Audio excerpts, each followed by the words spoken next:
Saludos, amigos y amigas de La Respuesta.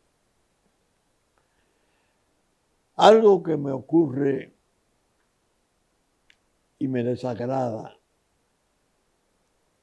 comenzó a pasarme a raíz del COVID-19. El aislamiento natural por mi edad, la prohibición de integrarme a grupos como los de matrimonio, velatorios, etcétera, bautizos. Esa prohibición me ha desorientado en cierto modo de mi costumbre de cumplir con mis amigos, los familiares de mis amigos, cuando se producen sus pérdidas, hijos, esposo, padre, madre. Y tengo que valerme de mis hijos que asisten para que me excusen. En este día de hoy siento un pesar agregado. José Rafael Florentino Rodríguez Felucho se nos fue el 7 de junio, después de un largo quebranto que no se pudo vencer, pese a la asistencia científica médica tan intensa que se le diera. Un amigo realmente incomparable, un hombre leal en la amistad, afectuoso, íntegro. Yo lo conocí en los tiempos de la política.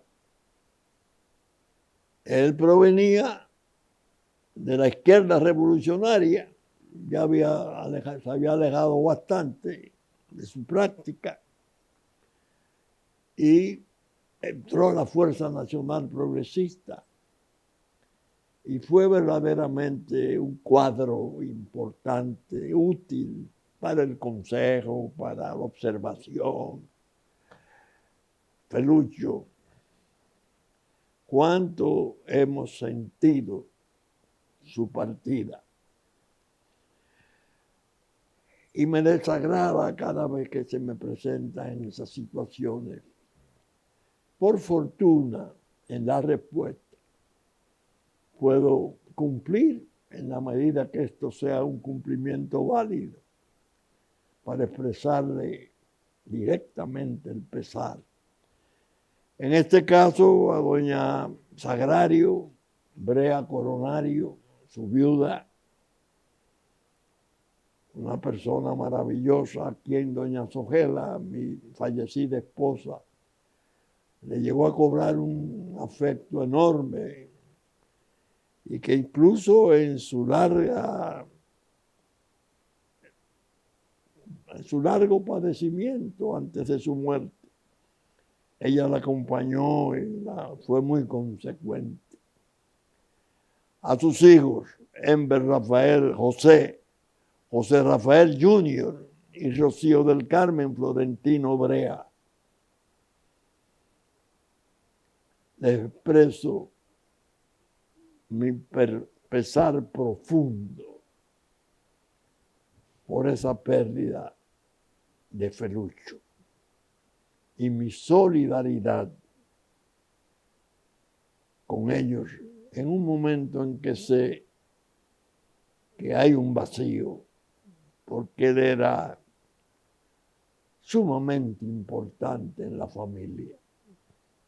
A su hermano José Florentino, un amigo ya de más tiempo, Mi sentido pésame, José.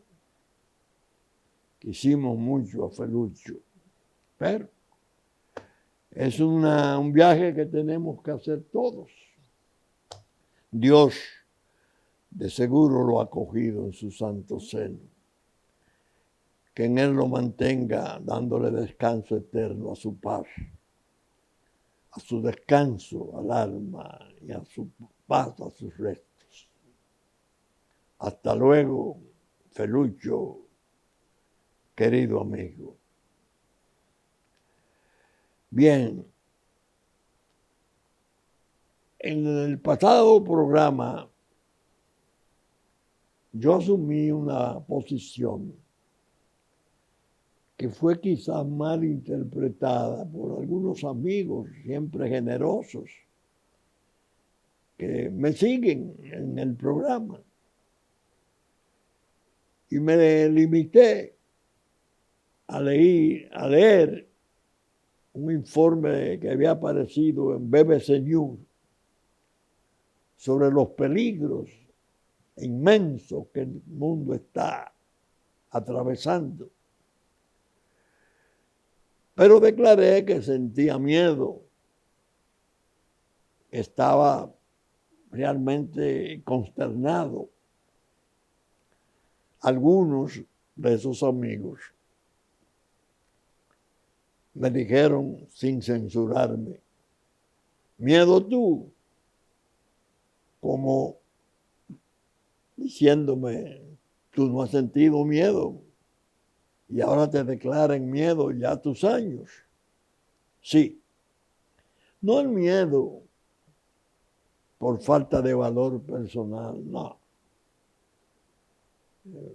Yo sé exactamente que el 18 del mes entrante de julio cumplo 94 años. Ya yo tengo mi boleto en mi agencia de viaje, que eso no hay quien lo cambie. Es el miedo más generoso, más noble. El miedo que le da a uno la suerte de los demás, de los otros. Incluso muy penetrante cuando uno piensa, yo no estaré.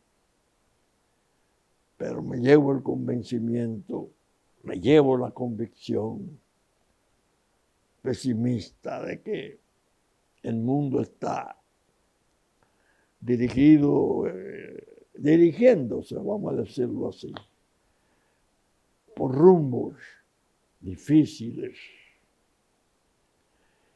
Y hoy quiero seguir con la misma actitud. Porque en la semana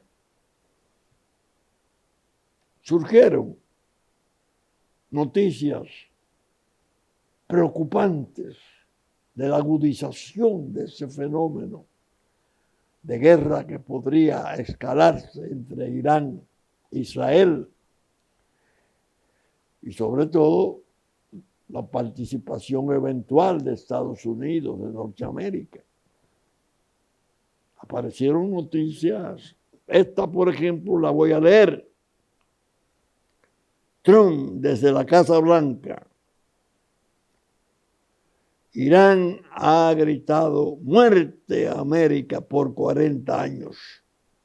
Eran bullies, ya no lo son. Esta semana será decisiva. No podemos permitir que tengan un arma nuclear, ni el polvo que arrastraría su destrucción. Donald Trump, presidente de los Estados Unidos de Norteamérica. Pero esto estaba precedido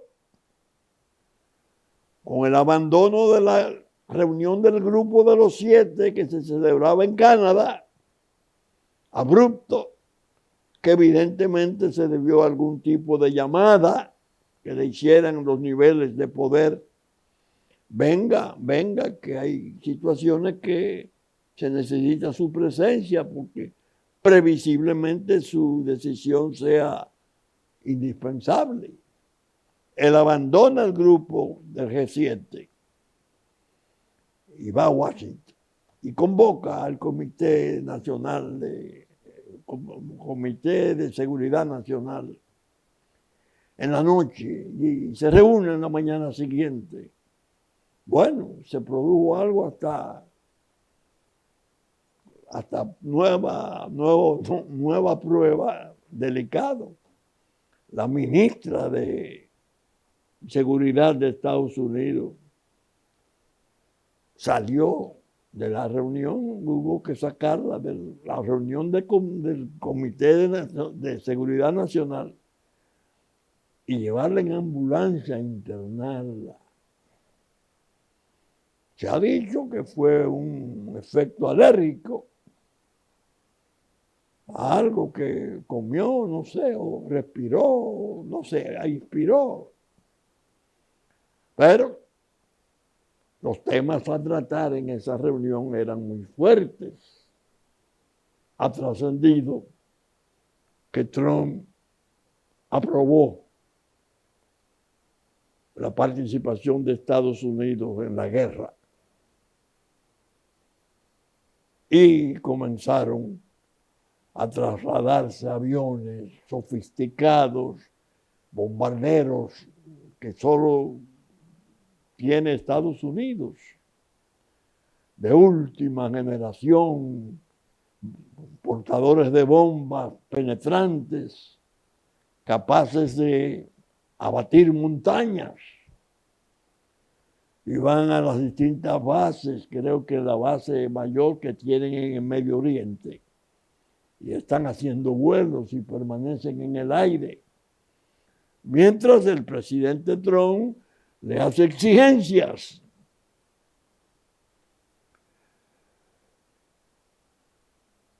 Dice el diario El País el 17 de junio.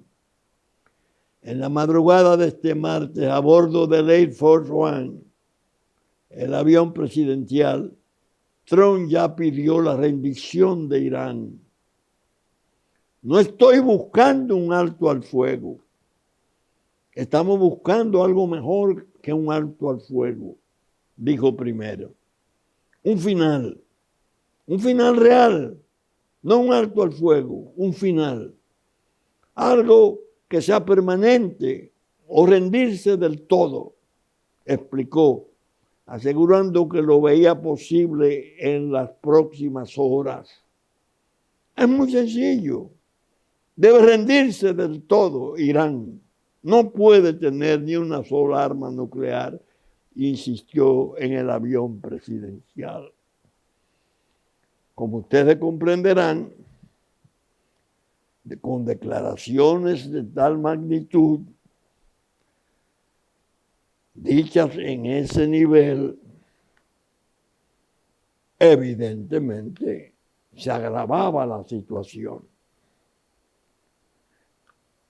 Él, se ha dicho, aprobó la guerra, pero se reservó la última decisión, la orden, que le corresponde en forma estricta a él. Nadie más puede tomarla en su nombre. Y hay una especie de nuance, dirían los franceses, de modalidad que tranquiliza algo y aquieta al espíritu. Después de unas advertencias tan terribles, se sabe que el G7 abandonó su reunión en Canadá. Una especie de fracaso del poder del globalismo, porque indicaba la fuerza y la importancia de Estados Unidos, de Norteamérica. Eso me hizo recordar cuando Trump en su primer periodo fue por primera vez a una reunión en Davos del G7, que al sentarse, invitado, hizo una pregunta muy significativa que yo siempre he comentado, ¿Y Rusia dónde está? ¿Y Rusia dónde está? No estaba, no había sido invitada. Y entonces asumió una posición con OTAN bastante dura, bastante fuerte. Fue ahí cuando habló de que Europa tenía que asumir su defensa propia, que Estados Unidos no iba a seguir invirtiendo por décadas como lo había hecho en su seguridad, en la seguridad de Europa, Unión Europea. Y que Putin, al cabo de los años, ahora en 3 años de guerra en Ucrania, dice en una última declaración, si Putin hubiese estado en el poder en el año 2020, no hubiera habido guerra en Ucrania. Es decir, uno tiene que pasarle revista rigurosa a todos esos eventos para no desorientarse, tratar de mantener algún tipo de comprensión.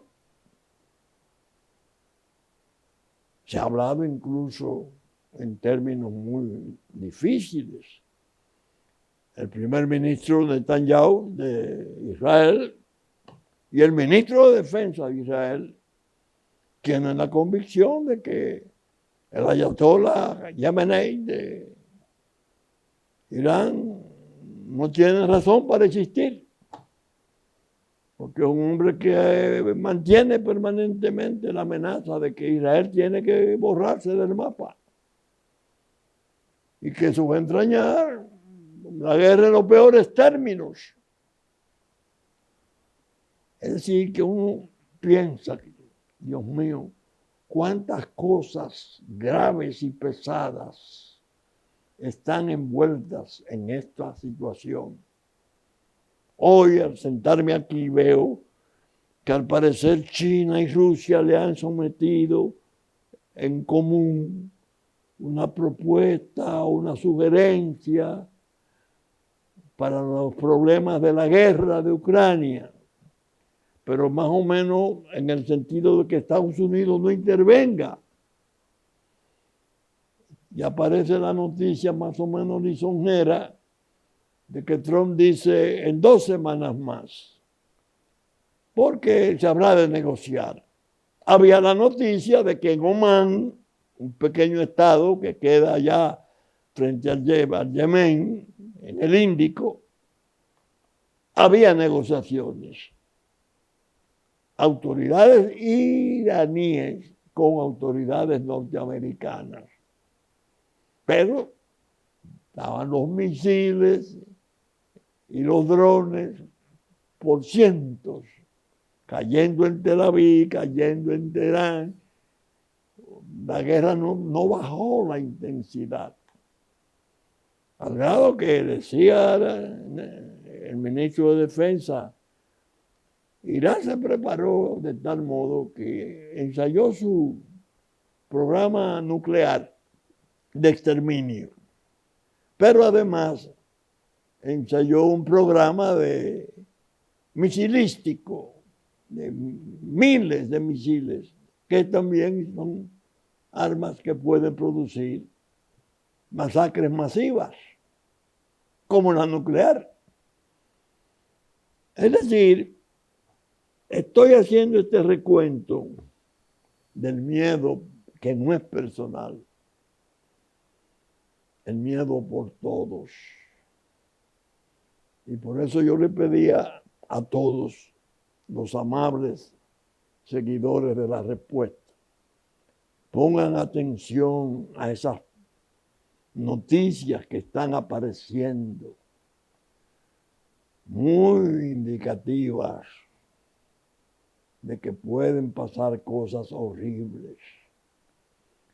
Por ejemplo, Trump sostiene que lo que Israel debió de hacer, ha debido de hacer, es atacar el centro generador del conflicto, que es un búnker, el Fort Worth, que está a 700 metros de profundidad en una montaña y que los pisos de sus paredes, las paredes y los techos son del orden de 3 metros de concreto armado, que ninguna de las bombas conocidas puede destruir.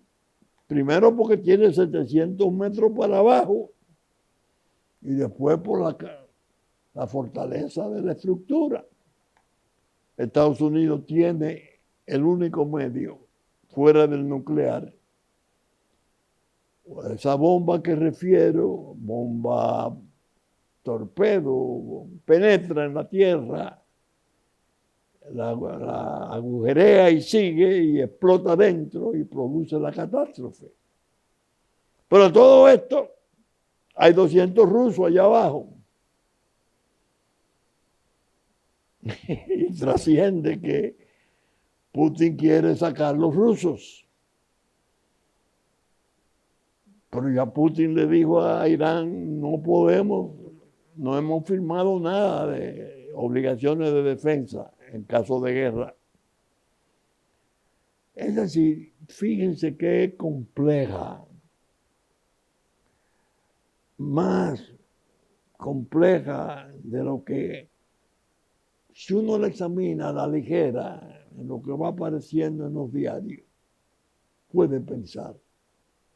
Hay que estar detrás de las noticias. Pero bien, nosotros por aquí,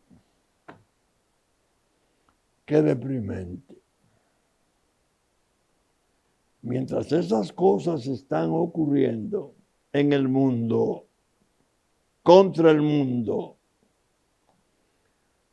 tenemos un pasatiempo divertido. Los precandidatos, algunos popis, de ellos popis del gobierno, para las elecciones del 28, en riña. Es una forma de aumentar la sensación de indefensión del país, la inutilidad de clamar por la unidad nacional, que es un tipo de reclamo que exige mucho desprendimiento. Como decía Winston Churchill, el político piensa en las nuevas elecciones. El estadista piensa en las nuevas generaciones. Pero, ¿qué si va la vicepresidenta? ¿Qué si va Carolina, hija del expresidente Mejía? Que la Junta dice que es prematuro, que está fuera de plazo, que el presidente dice lo mismo, que el expresidente Mejía dice que no respeta eso, es decir, que eso el presidente lo autorizó en un partido cuya gente de generaciones anteriores tienen un historial grave de desencuentro y desavenencia. Basta recordar la separación que hubo entre dos hermanos, Jacobo Magluta y José Francisco Peña Gómez, ambos fallecidos, pero eran como hermanos y terminaron formando partidos diferentes, en bis y estructura y una cosa horrible. No quiero meterme en la recordación de las cosas penosas de entonces. Recuerdo que llegamos a tener 2 senados. Para que ustedes, los jóvenes, tengan una idea del desorden que generaba una fractura de tal grado en líderes de esa importancia.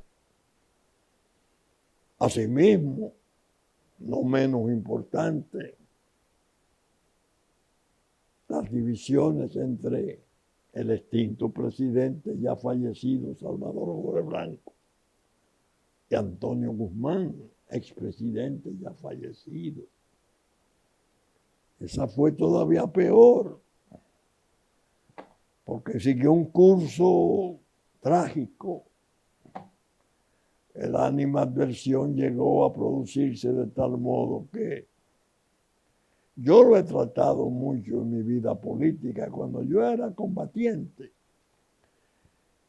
Aquel artículo 102 de la Constitución, que no tenía castigo penal, la ley que se aprobó para darle el castigo penal, la presentación de Jorge Blanco en el despacho del presidente Guzmán y la exigencia que le hiciera y le llevó la ley para promulgación, que yo llamé ley revólver, porque horas después, días después, un hombre bueno, un hombre sano, empeñado, un dominicano de verdad, tomara la trágica decisión de suicidarse. Eso para los jóvenes, que entiendan que estas divisiones no son buenas, son presagiosas, agrietan a esa organización, que es la que está en el poder. Un poder agrietado en esas condiciones, por riñas de ese tipo, y una oposición con un PLD desbandado, que afirman algunos soñadores con que se va a reintegrar en la grandeza que tuvo, y una fuerza del pueblo que paró su propio crecimiento cuando tomaron la triste decisión de ir a una vuelta hacia atrás en el llamado rescate aquel de mala recordación. Eso debilita aún más la unidad nacional de la que precisamos, dados los peligros que tiene nuestra soberanía, porque desde los organismos internacionales nos están tirando de la barba a la quijada de hace años. Primero, 3 naciones importantísimas del mundo dirigiendo la geopolítica: Francia, Estados Unidos y Canadá. Después, la respuesta ha sido muy consecuente con esa observación: China y Rusia. Y Haití sumiéndose cada vez más en un caos, una desgracia espantosa. Colapsa el Estado, desespera y a punto de entrar en hambrunas inconcebibles la nación, el pueblo. Y nosotros aquí hablando de las elecciones del 28. ¿Quién va, quién no va, quién apoya, quién no apoya? Por Dios. Hay un aspecto que yo traje al programa de hoy que me interesa tratar, porque creo que es importante.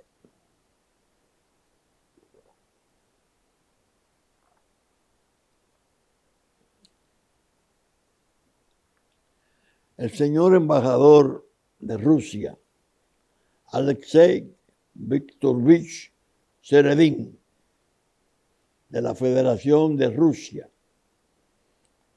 ante nosotros, la República Dominicana, dio unas declaraciones que trajo el Nuevo Diario en su edición del 18 de junio del 2025, bajo la firma de Rafael Zapata. Yo vi fragmentos de las declaraciones que aparecieron dispersos Y pensé, debo buscarla en extenso, porque corre uno el riesgo de aparecer injustamente como participando de los recortes y las manipulaciones que se hacen de las declaraciones. Digo, déjenme ver las declaraciones en su contexto total. Óigame, la ley,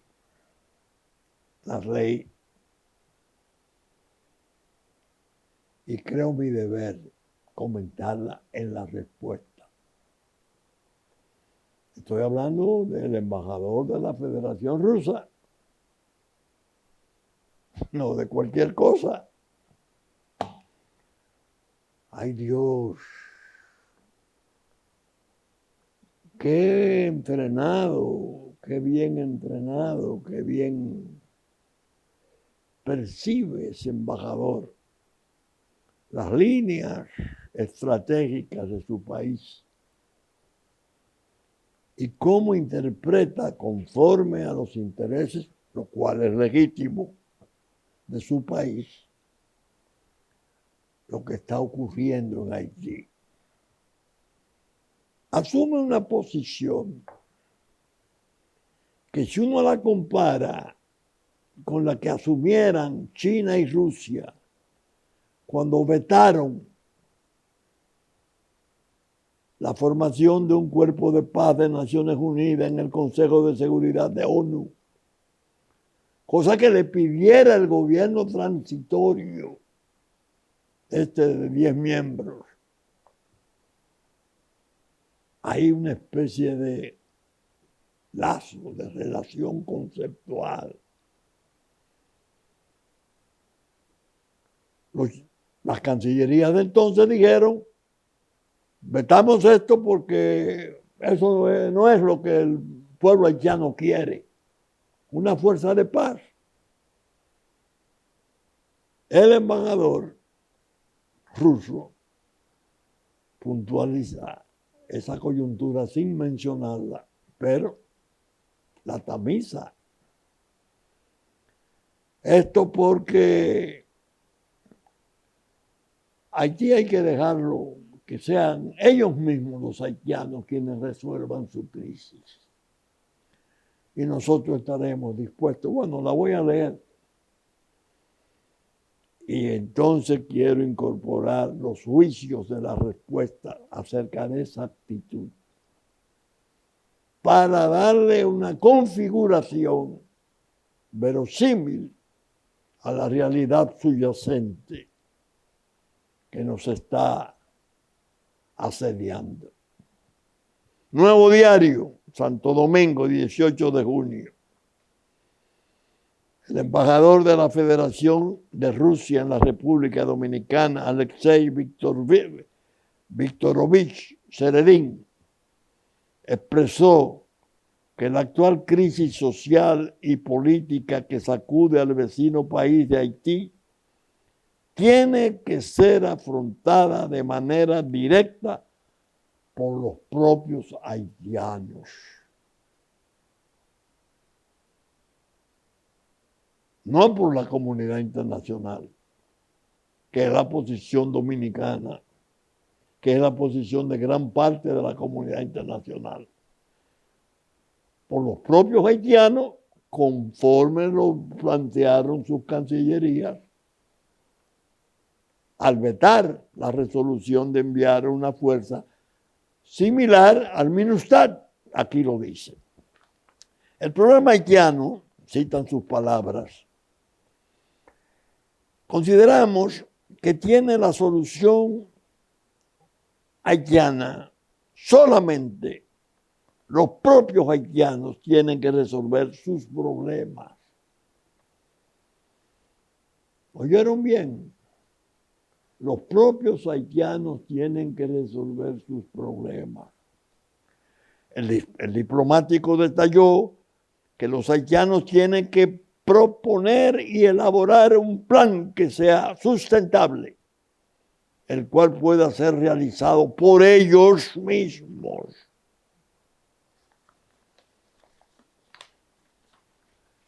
Pone de lado, ya veremos más adelante lo que pone de lado, como muestra de que los propios haitianos no han querido contribuir con el desarrollo social de su país, recordó que fueron estos los responsables de que la misión de estabilización de las Naciones Unidas en Haití, MINUSTAH, abandonara ese territorio pese a que tenía el control del mismo.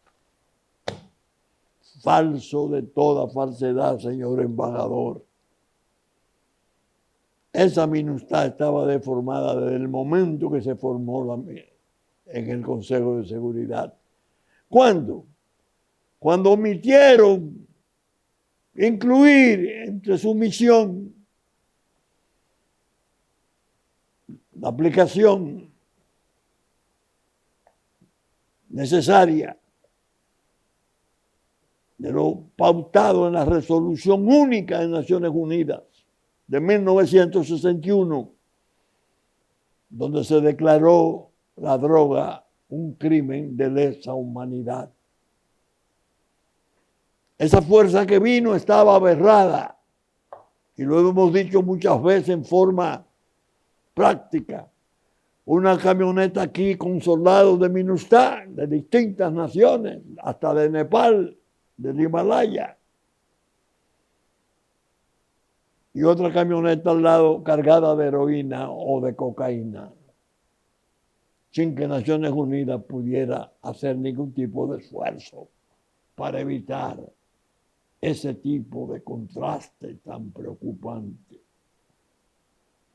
Dice el embajador, tenemos el ejemplo de MINUSTAH, actuaba mucho tiempo en la República de Haití, estabilizaron un poquito la situación, pero los propios haitianos estaban en contra de la presencia de la MINUSTAH, expresó el embajador. Embajador, el narcoestado mundial que controla Haití hace décadas, y Rusia lo sabe. Rusia lo sabe, porque Rusia tiene excelentes mecanismos de inteligencia.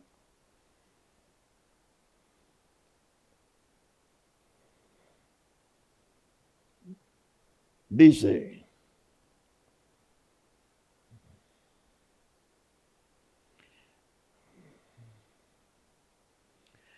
Servín sostuvo que el citado tema jamás forma parte de la agenda de las conversaciones de su nación, de Rusia, con los representantes dominicanos, y entienden que los países extranjeros tienen que coadyuvar al proceso del arreglo de esta situación. Y dijo, Rusia siempre estaba en pro de la solución constructiva, pero involucrado en los asuntos de Haití, y no solo,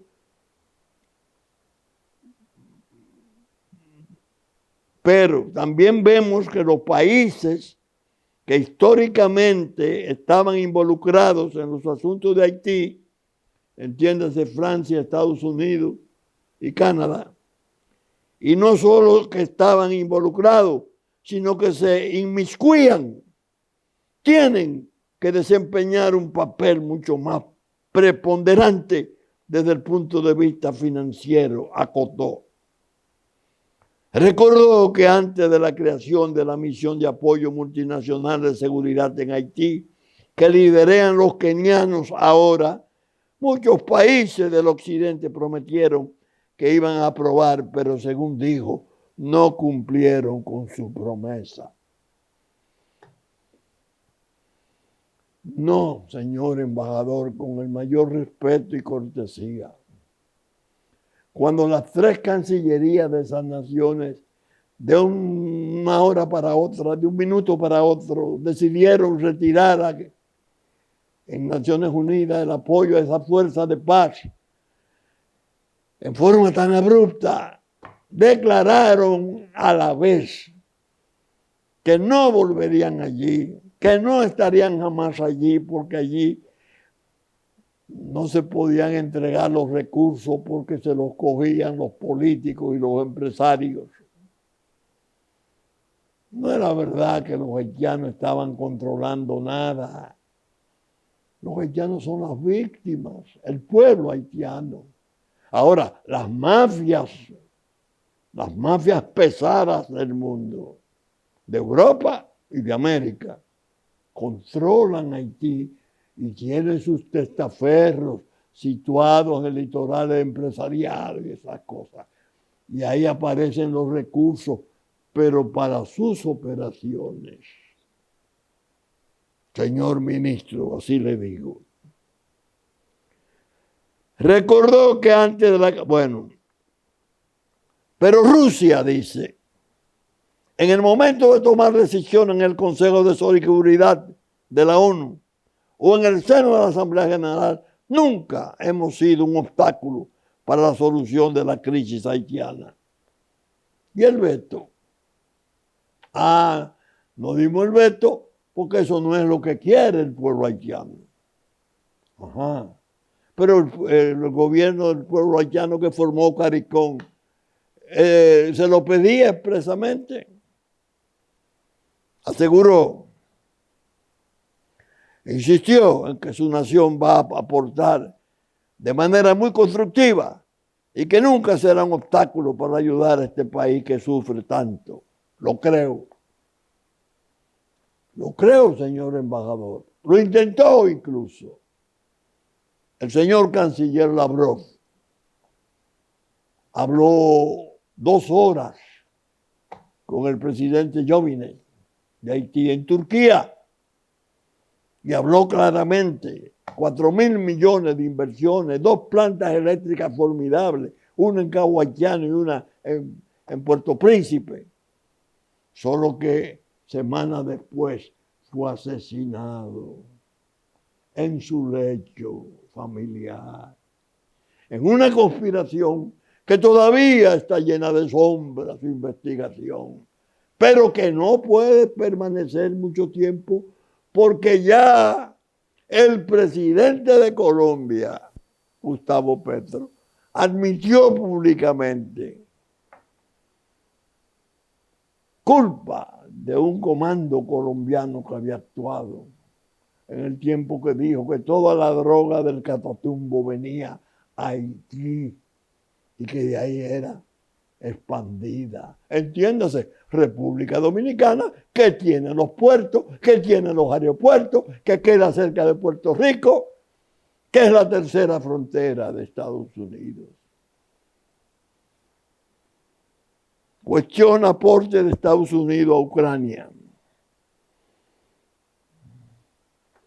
Durante la entrevista, Víctor Rokovich Lenin aprovechó para cuestionar el apoyo económico ofrecido por Estados Unidos a Ucrania durante el proceso de guerra que libra con Rusia, cuando bien pudo utilizar esos recursos para apoyar al sufrido país de Haití.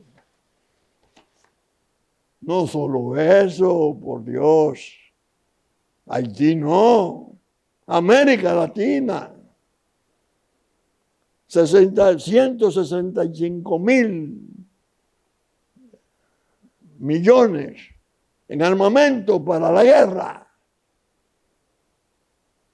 En la respuesta nosotros hemos leído eso.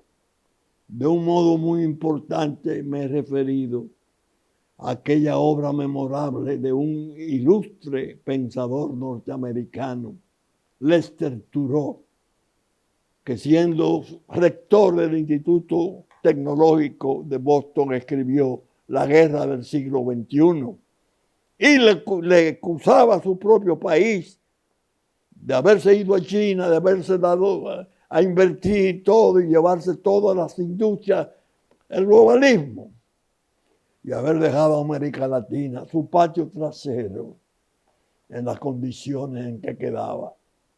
Señor embajador,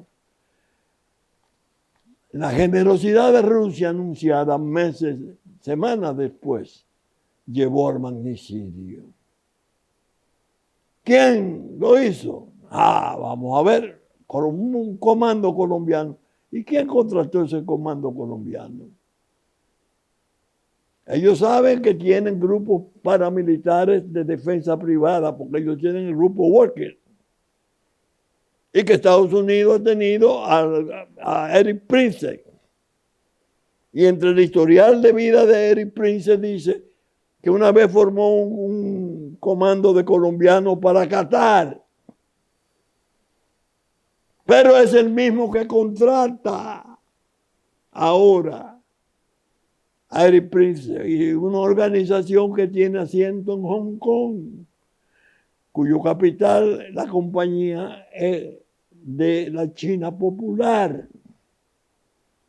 Y es la que está establecida ahora, la que se especializa en tirar los drones sofisticados nuevos.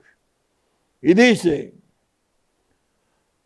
aseguró que con el dinero se pudo haber construido Haití yo no sé cuántas veces. América Latina. Ellos tienen su responsabilidad, agregó, en alusión al país norteamericano y la crisis haitiana. El funcionario continuó atacando a Estados Unidos al citar que los canales de suministro de armas que llegan a Haití proceden de la Florida. Ese es el informe de los propios Naciones Unidas, puntualizó. Hay que ver quién es el beneficiario de todo esto. Las bandas criminales que ahora operan en Haití son instrumentos de esto, concluyó. Señor embajador, por Dios, usted no había llegado cuando el presidente de Colombia hizo una confesión ante los mandos militares de su país del robo de 1 millón de armas y municiones de un arsenal colombiano. Y como él dijo que una parte importante pudo ir a Haití porque Haití quedaba más fácil de llegar porque el paso desde la Guajira a Haití eran 7 horas en una lancha rápida, siempre que hiciera buena mar. Claro, que están comprando en Florida, claro, que vino de una parte de Colombia, claro, y no hay que dudar que haya venido de Venezuela, porque hay una relación ahora muy delicada en la relación venezolana con Irán y Hezbollah. Aquí mismo tuvimos experiencia de una operación de interdicción de drogas con gente de Hezbollah en un aeropuerto del este que iba para Bélgica y de Bélgica iría con armas allá al cercano oriente. Es decir, la idea es que hay que amarrar tantos cabos sin hacerse hosco, sin reñir, simplemente tratando de compartir. Es bueno que el embajador ruso examine esto que la respuesta dice y sus analistas. Claro, que tienen culpa, pero el pueblo haitiano no tiene culpa, por Dios. El pueblo haitiano es la víctima. La víctima real es el pueblo haitiano. Sus victimarios, el crimen organizado, su empresariado, tiene incluso expresiones muy ricas. ¿De dónde sale esa riqueza? Cuando Haití decidió un día pagar $500 millones de su deuda externa a Venezuela, ese dinero, ¿quién lo generó Haití? El Haití desvertebrado que hay ahí, imposible. ¿Quién lo propuso? ¿Quién lo dio?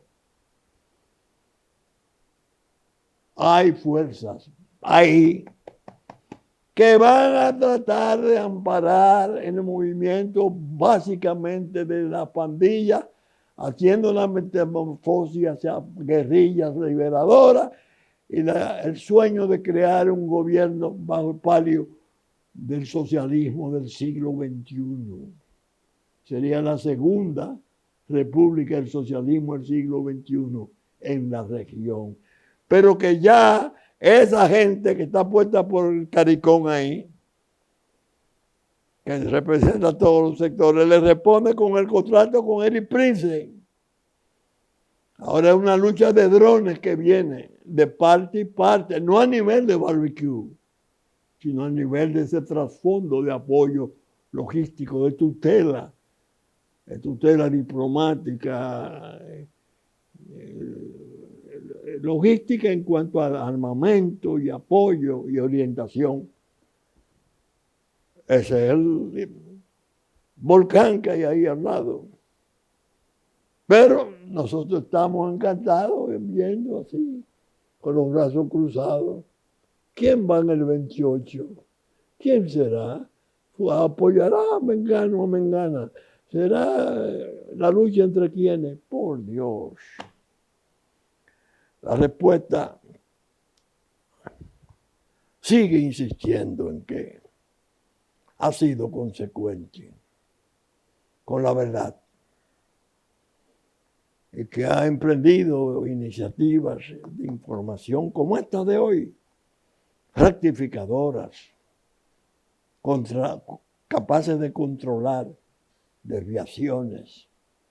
Esto sin contar que China, antes de Rusia, había anunciado una inversión de 15,000 millones de dólares, siempre que le permitieran construir en el norte de Haití una especie de superpuertos, superinstalaciones, pero que tuvo el conflicto de que quedaba muy cerca de Guantánamo y Florida. Entonces aquel documento que parecía una carta de particulares, clandestinos, lo retiraron. Se hizo aquí eso para Manzanillo. Y China, que es cauta, que tiene 4,000 años de civilización y paciencia, se retiró. Pero ay Dios, esos intereses están ahí presentes. Y nosotros aquí desprevenidos. Da pena. Dios nuestro Señor nos compare. Saben ustedes que estamos saliendo por Supercanal, su canal 33 de Claro, a las 11 de la mañana de domingo, nuestra versión central. Teleimpacto a las 12 del mediodía y 9 de la noche por sus canales 52 de Claro, 22 del cable. Y que a partir de las 12 del mediodía de domingo estaremos en YouTube. Con la gracia de Dios esperamos estar con ustedes otra vez la próxima semana. Muchas gracias y hasta entonces, si Dios quiere.